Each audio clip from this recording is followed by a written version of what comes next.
came from the bottom. Alright, so the first thing we're going to talk about in this fight is the fact that Sugar Ray Leonard made use of his lateral movement, his foot speed, and of course his incredible footwork to move around the ring and thereby prevent Thomas the Hitman Hearns from being able to get himself set to actually sit down on his punches. And this was able to frustrate Thomas Hearns just a little bit in the early rounds.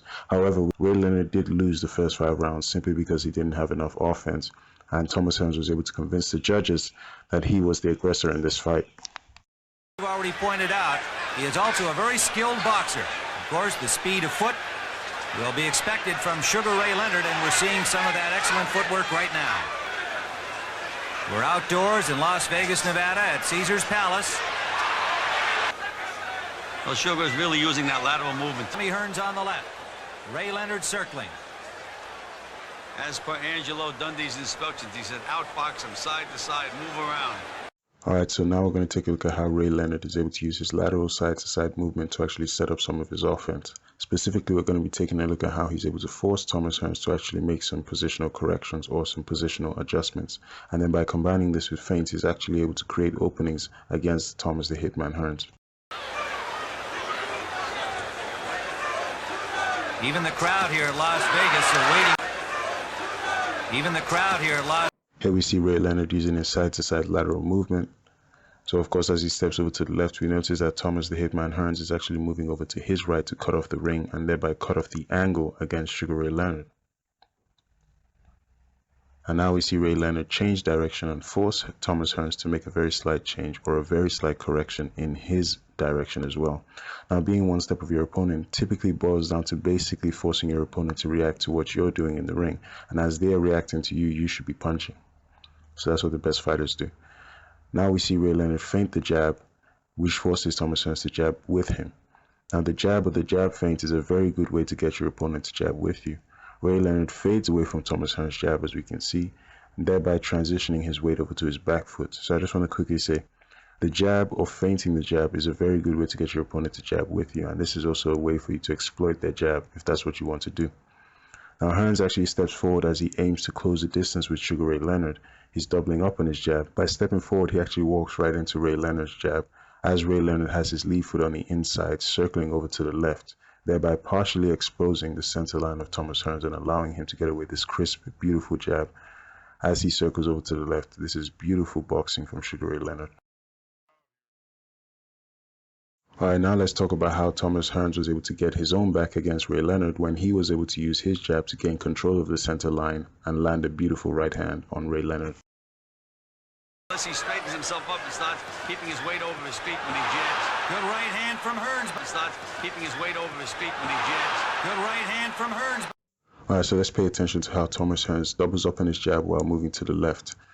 He's going to jab to the body, then to the head. Pay attention also to how Sugar Ray Leonard actually avoids these jabs by bending at the waist, and this is why his center line is exposed, because by the time he gets up, he's actually squared himself to Thomas Hearns, and that's how Hearns is able to land that right hand. That is the downside to bending at the waist. If your opponent is taking up a new position while you're bending at the waist, such that, for example, your opponent slides over to your left, by the time you stand up, you could effectively have both of your feet squared up against your opponent and your center line effectively exposed. Himself up and starts keeping his weight over his feet when he jabs. Good right hand from Hearns. Round number 6. Leonard misses with a right, but there's a left. A left hand that wobbles Tommy Hearns and backs him up to the corner. Leonard to the attack. Under a minute to go in the 6th. Hearns is in trouble, Gil. Keep your goddamn right hand up. You're hanging it down here. Every time you shoot your right hand, bring your right hand.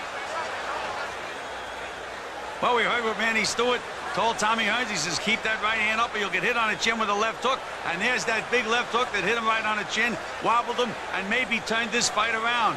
You know, Ray Leonard is a good finisher. When he gets a guy in trouble, he can really do a job. And he senses that he has Tommy Hearns in trouble now, and he'll start taking some chances. There's that left hook again, and you can see the way Tommy reacted to the punch.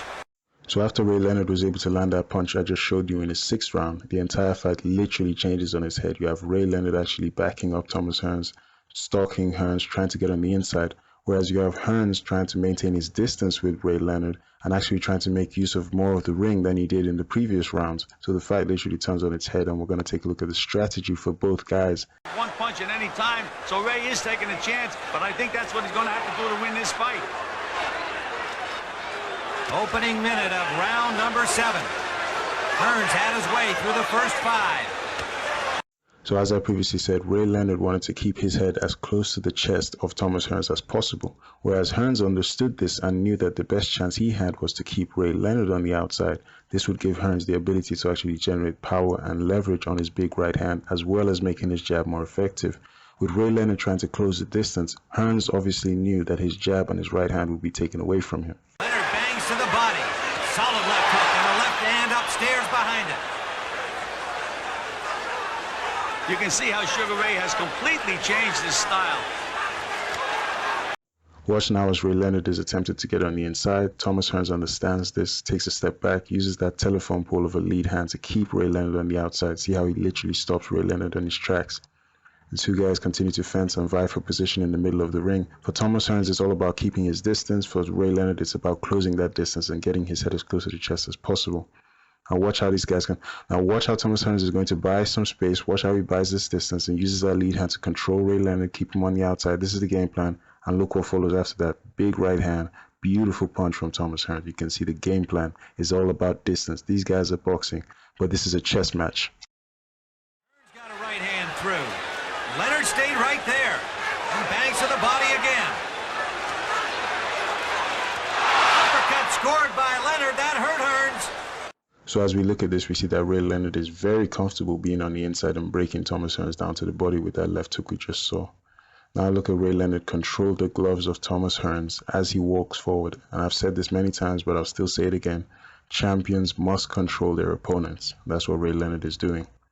Notice that Ray Leonard remains defensively responsible as he controls Thomas the Hitman Hearns. He has his left glove holding the phone and his chin is tucked in close to his chest and is not up in the air like a free gift to his opponent. You have to protect what's yours. Now we see that left hook down to the body. Beautiful punch from Ray Leonard. Look at this for control. I mean, it's just incredible. Look at Ray Leonard use his hands to control Thomas Hearns again, this time controlling the right arm of Thomas the Hitman Hearns, and he's going to set up his offense off of control. This is a key aspect of elite level boxing. Now you see that right uppercut there off of the control, followed by a left hook. We know that hooks work very well after uppercuts, and vice versa. Uppercuts work well after hooks as well. Simply beautiful punching from Ray Leonard. Completely different Sugar Ray Leonard right now, Tim. He senses something. Toe-to-toe they are here in the 7th. Hearns still looking a little wobbly. Those left hooks to the body are the key for Sugar Ray, though. They set up everything else, Tim. Good combination landed by Leonard. That brings the crowd alive. A lot of Leonard fans here, as you might expect. So here in the 7th round, you see the fight strategy is clear to see. You see the boxing chess match unfolding. Thomas Hearns wants the space. Ray Leonard would rather be on the inside, have his head in the chest of Thomas Hearns and land the uppercuts on the inside and left hooks to the body. We see that Ray Leonard simply couldn't miss with these uppercuts on the inside. And now we're also going to see him digging those left hooks down to the body. He knew he had Thomas Hearns in a bad state in the 6th and 7th rounds, and he knew he could slow him down even more. And watch how his knees buckle here off of this left hook coming up. There you go. Right on the temple there, messing with your equilibrium. And, you know, this is basically what I have for this video. I'm probably going to do a film study on the other part of the fight, you know, the second half of the fight in the future. But right now, I just hope you guys enjoyed this video, just breaking down some of the fight strategies and the adjustments made by both of these men in what was basically a mega fight in 1981. I hope you enjoyed the video. Measuring his spot, pounding to the body and a right to the head.